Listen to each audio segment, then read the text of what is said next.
One of Trump's closest advisors, Kellyanne Conway, says that Trump doesn't wish to pursue any sort of investigation against the Clintons.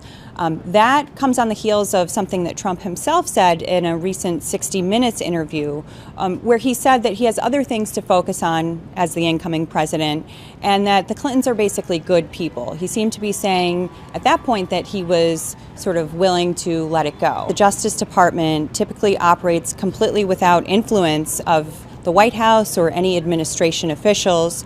So in some ways, it doesn't necessarily matter what signals he's sending to the Justice Department, because we would expect them to be operating on their own.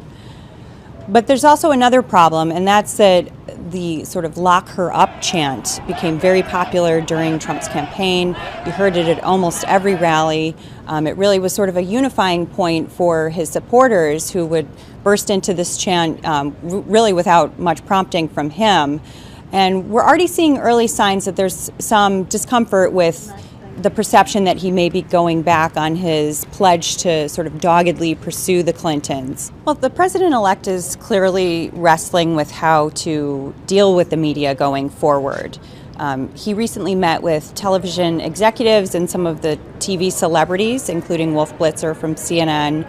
That meeting was totally off the record, so our account of what happened is coming from leaked sources inside the room. Not exactly the best way to understand what the president-elect is trying to communicate to the media at this point. I think it all depends on what comes out of these meetings. You know, it is very possible that Trump leaves the meetings and explains either on Twitter, perhaps in another video, to his supporters and others, or in some other manner that he was unhappy with how the meetings went.